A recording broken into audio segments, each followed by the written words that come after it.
The morning my entire future got traded for a wedding dress started with the smell of slightly burnt toast and Mom's voice way too bright for 7:30. My name is Arden. I was 18 and exactly 1 week before I was supposed to move into my dorm at the University of Utah. My parents sat me down at the kitchen table like it was any other Saturday. Dad cleared his throat. "We've decided to give your college fund to your sister," he said, calm as ordering coffee. "Delaney's wedding and the new house with Brody. It's a once-in-a-lifetime thing. You'll figure something else out. You always do." $38,000. Gone. Every dollar I'd watched them put away since I was in diapers, every shift I worked at the gear shop, every scholarship I'd earned just handed over for flower arches and a down payment in Draper. Mom reached for my hand. "Sweetie, this is what family does. We support each other's dreams." I remember staring at the crumbs on my plate and feeling something inside me click off, quiet, permanent, final. I didn't scream. I didn't cry. I just nodded, stood up, walked upstairs, and started packing the duffel I'd already hidden under my bed. By 4 that afternoon, I was gone. If you've ever had the people who were supposed to have your back pull the rug out from under you right when you needed them, most drop your story in the comments. City, state. No names if you don't want. Just let me know I'm not the only one. Let's talk. I dragged my suitcase into room 412 at Gateway Heights, the fresh paint smell hitting me like a slap. The dorm was tiny, 2 beds, 2 desks, 1 window facing the parking lot. My new roommate was already there, headphones on, sketching on a huge Wacom. She looked up, pulled one side off her ear. "You must be Arden." "I'm Legacy." She stuck out her hand like we were closing a business deal. Half Vietnamese, born and raised in West Valley, senior graphic design major, zero filter. Within 10 minutes, she knew my whole story. I didn't plan on telling her, it just spilled out while we unpacked. The first 3 months were brutal. Classes started at 8. My freelance inbox stayed empty, and every cent I'd saved from the gear shop job went to tuition I now owed myself. I ate 99-cent ramen so often I started craving the cardboard flavor. Clients ghosted. One guy paid half for a logo, then vanished. Another canceled a full ski resort rebrand 2 days before deadline. I pulled all-nighters in the library basement because the dorm lights shut off at 2. Legacy would find me asleep on my keyboard, drool on the trackpad, and just slide a coffee next to me without a word. I kept my portfolio alive with anything that paid: trail maps for local outfitters, stickers for indie ski shops, Instagram posts for guides who couldn't shoot straight. $400 some months if I was lucky. I learned to stretch grocery money like it was a design grid. Meanwhile, the rest of the world moved on without me. I'd blocked Mom, Dad, and Delaney the second I left, but Valor still had me on her private story. That's how I saw it all. Dad grinning in front of a glossy brochure, non-refundable deposit secured at Montage, Deer Valley. 50 grand down. Mom holding Delaney's hand up to the camera, 3-carat diamond flashing under ring light. She said yes to forever. Delaney in a fitting room. Veil longer than my future caption. Living my dream. Thank you, Mom and Dad, for making it possible. Every post felt like a paper cut. I'd hate myself for refreshing, then open Photoshop and work until my eyes burned. Legacy caught me staring at the screen one night, blank expression, cursor blinking. "You know you don't have to torture yourself with their highlight reel, right?" I shrugged. "It's motivation." She snorted. "That's one word for it." By the end of fall semester, I had exactly one thing going for me: photos. I'd spent every free weekend hiking the Wasatch, shooting sunrise from hidden ridges, golden light spilling over red rock and fresh powder. I edited them the way I wished my life looked: clean, sharp, expensive. One night, half delirious at 3 a.m., I packaged 20 of those edits into a Lightroom preset pack and listed it on a tiny creative marketplace for $25. First week, 11 sales. Second week, 43. Third week, I woke up to a PayPal notification that made me drop my phone. 212 downloads overnight. Some outdoor page with 500,000 followers had used my Wasatch Golden preset and tagged me. Messages flooded in. Photographers, influencers, brands I'd dreamed of working with when I was 15. I didn't celebrate. I just bought real groceries for the first time in months and opened a new Figma file. The hustle wasn't over. It was finally starting. The heavy gold embossed envelope showed up in my dorm mailbox the week finals ended. Montage Deer Valley 300 guests black tie late summer sunset ceremony.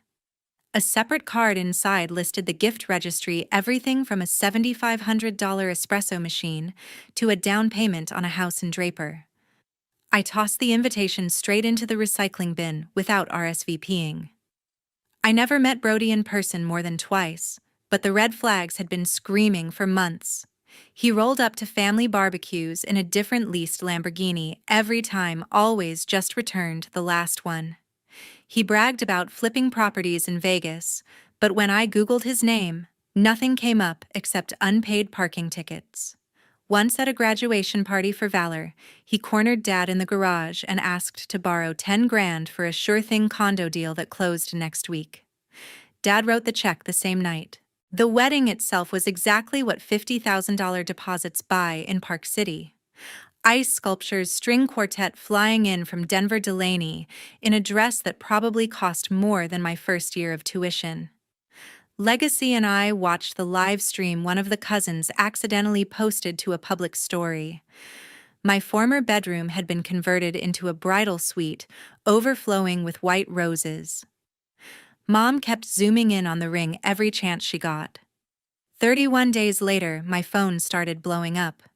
Valor sent the first message at 6 a.m, call me ASAP. It's bad, I was editing photos on the floor of the dorm, coffee long cold. I called. Delaney had come home early from a girls' trip Brody supposedly planned as a surprise. Found him on the couch with a woman who turned out to be the mother of his 4-year-old son in Nevada. Bank statements were scattered across the kitchen island, $42,000 in cash advances to casinos, another $38,000 wired to an account in Henderson. The honeymoon fund, the furniture budget, half the wedding gifts that had been returned for cash, all gone. Delaney filed the day she kicked him out. Utah doesn't make you wait if there's no kids and no real shared property. Papers signed, judge-stamped marriage over before the thank you cards were even mailed. Valor kept the updates coming whether I asked or not. Delaney hasn't left her room in a week. Mom had to cancel the country club membership. Brody's already in Arizona. New girlfriend posted pics from Sedona. I read every text, then put the phone face down and went back to my laptop. That same week, my Wasatch Golden preset pack crossed 100 sales for the first time. Complete strangers in Norway, New Zealand, Chile were using my edits on mountains I'd never seen. A small outdoor brand in Boulder paid me $3,000 to rebrand their entire spring line, biggest check I'd ever received. I bought Legacy dinner at a real restaurant, no ramen involved, and paid rent 2 months in advance. I didn't reply to a single message from the family group chat that suddenly remembered I existed. I didn't send condolences. I didn't say I told you so. I just kept shooting ridgelines at 5 a.m., kept tweaking curves and hues until the light looked like money and watched the numbers climb. My phone buzzed at 2:17 a.m. Mom's name lighting up the screen for the first time in 11 months. I let it ring until voicemail caught it, then played the message on speaker while Legacy pretended to sleep across the room. Arden, honey, please call us back. Delaney's falling apart. Brody just disappeared. We don't know what to do. We need you. Her voice cracked on the last word. I deleted the message and went back to sleep. By morning, Valor had already filled in the blanks. Brody cleaned out the joint checking account, maxed every credit card Delaney had added him to, and drove south in the leased Range Rover that was now 3 payments behind. He left a note on the kitchen counter. Sorry. Needed a fresh start. Last sighting was St. George, then nothing.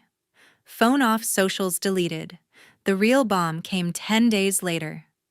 A thick envelope from Zion's bank arrived at my parents' house in Federal Heights, notice of default on a $450,000 mortgage for the Draper house. Mom and Dad had co-signed so the happy couple could get a better rate. Monthly payment $4,000. Income without Brody $0. First missed payment triggered the letter. Another envelope hit the same week, 12 credit cards in Delaney's name with Brody as authorized user. Total balance $120,000.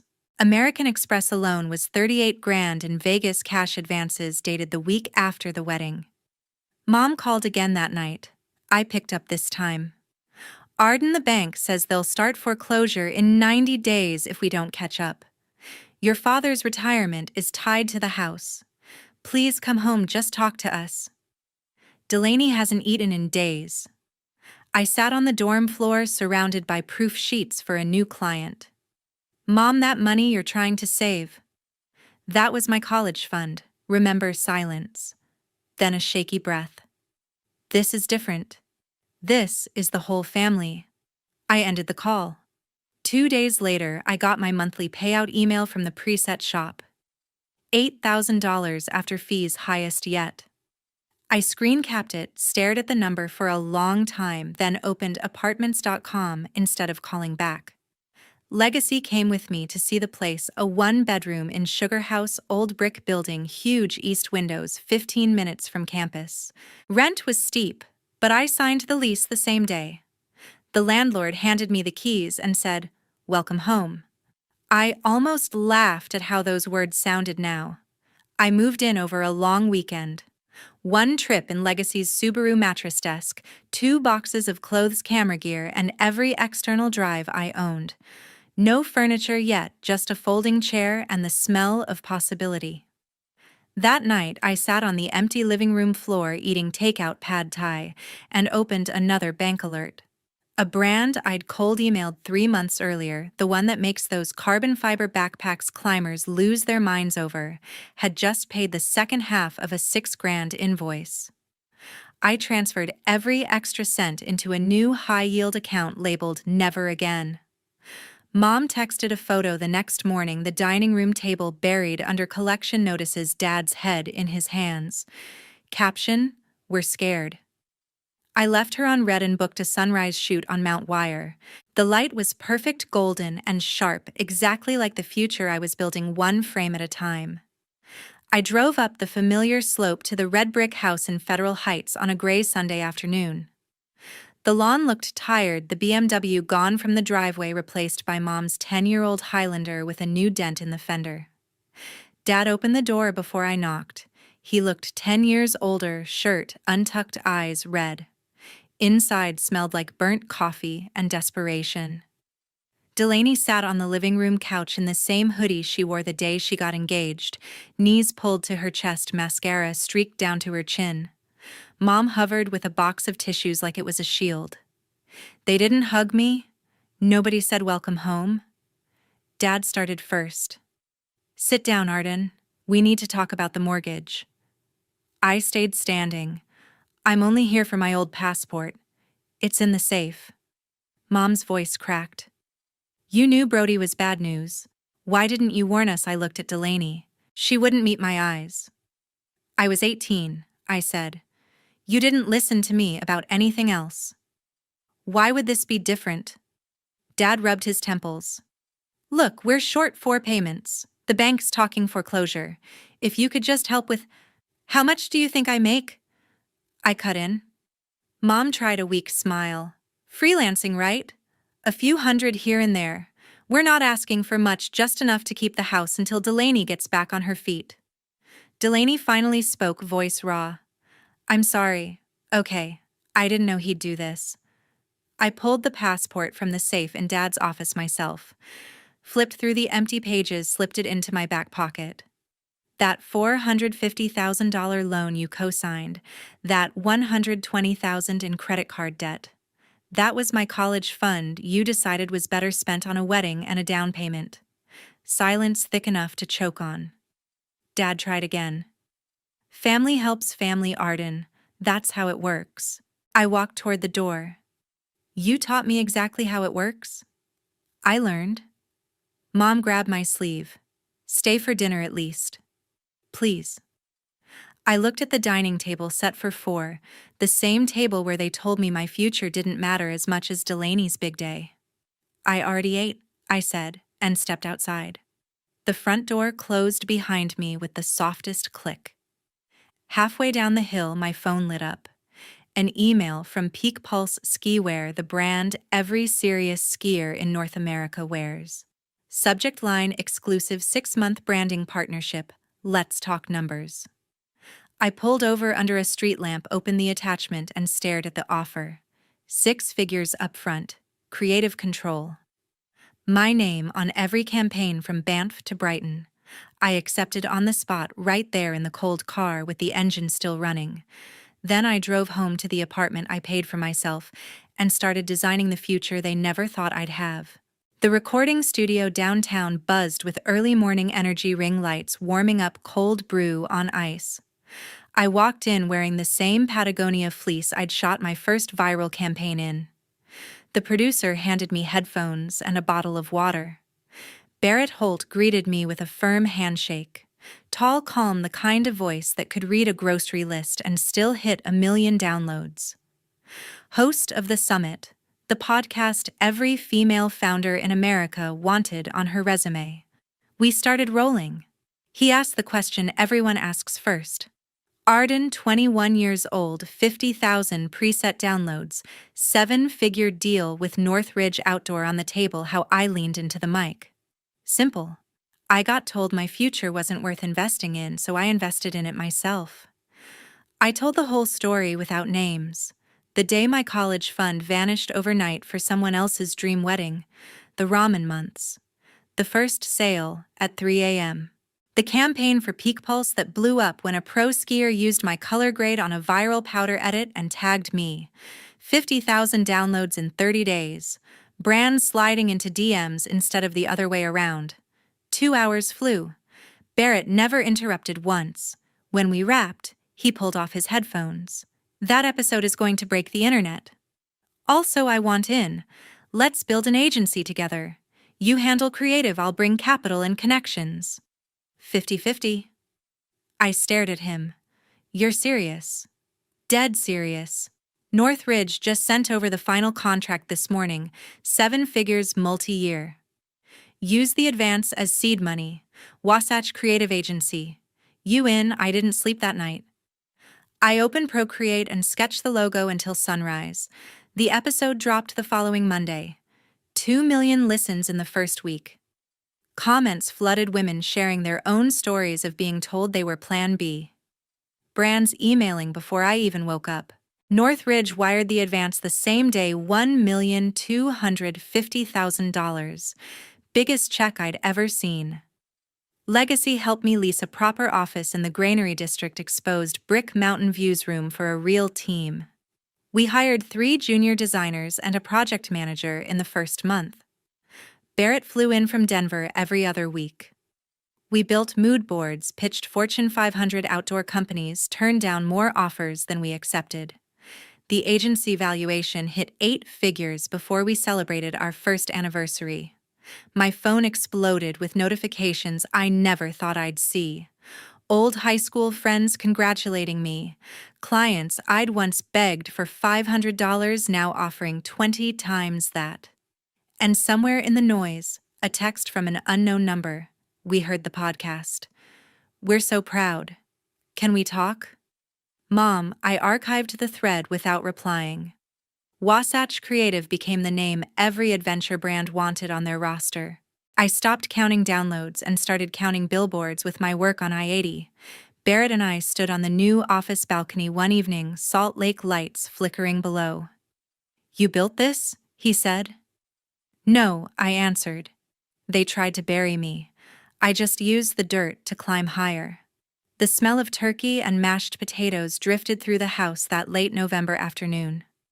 I hadn't crossed the threshold in 2 years and 4 months. Barrett drove. Legacy rode shotgun. 2 of our lead designers followed in the second car.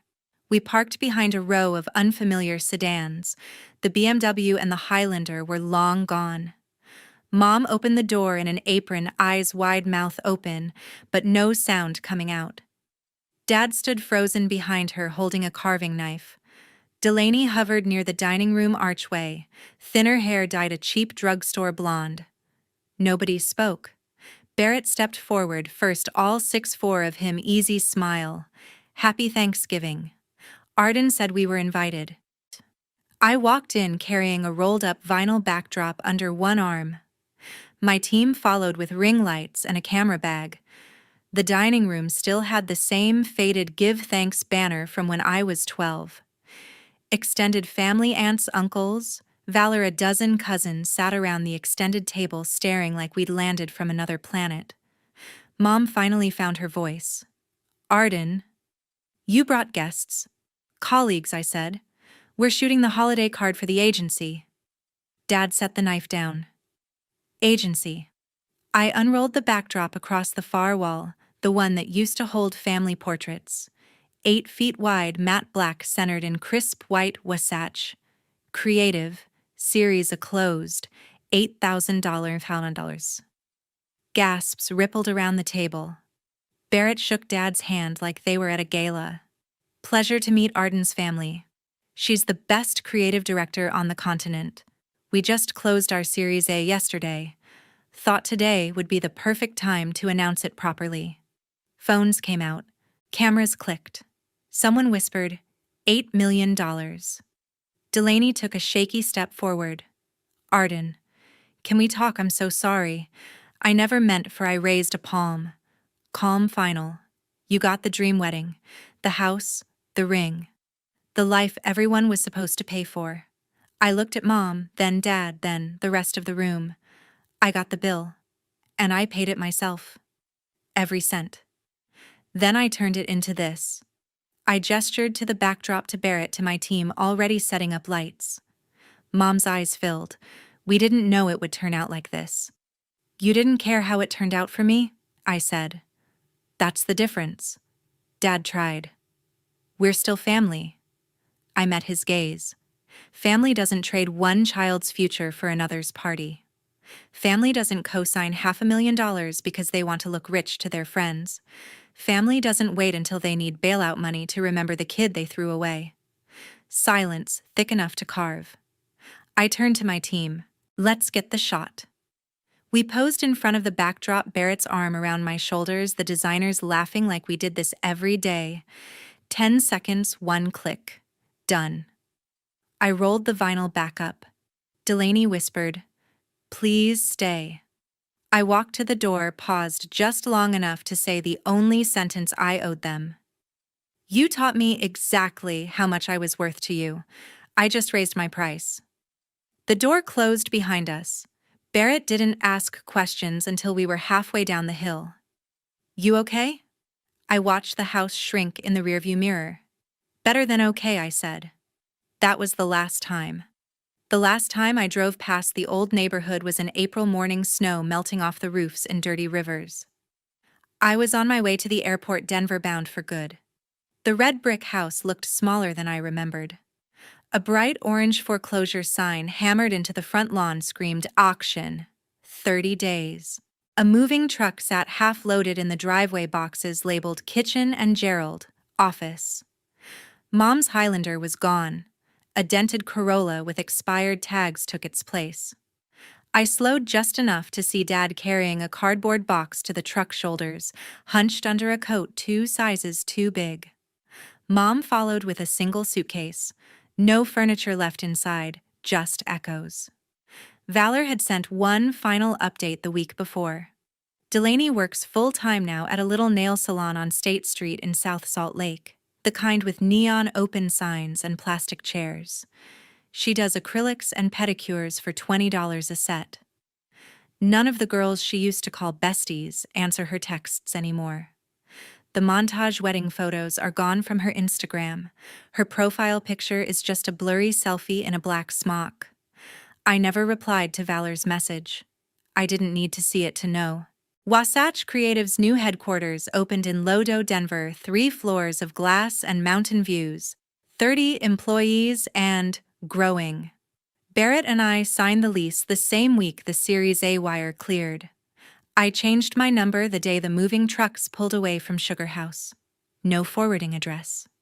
Legacy threw a going-away party on the rooftop. We toasted with champagne that cost more per bottle than my old dorm rent. Someone asked if I ever thought about going back even for a visit. I looked out at the city lights and answered honestly, never. Because some doors aren't meant to be reopened. Some bridges aren't meant to be rebuilt. Some people teach you your worth by showing you exactly how little they were willing to pay for it. So here's the only thing that matters, the lesson I paid for in full. Never be anyone's plan B. Never let them turn your future into their backup plan. Because the second they need you, they'll act like they never threw you away. I built my life on the exact spot they tried to bury me. Every contract, every campaign, every dollar in the bank is proof that when they took everything from me, they actually handed me everything I needed. I don't hate them. I don't wish them harm. I just don't carry them anymore. The house is gone. The family I was born into is gone. The family I chose, Legacy Barrett, the team that believed in me when I had nothing, they're the ones riding with me now.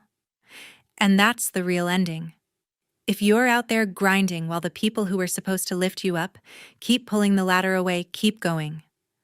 Your value is never up for their vote. Build your own table. Set your own price. And never, ever let them sit at it again.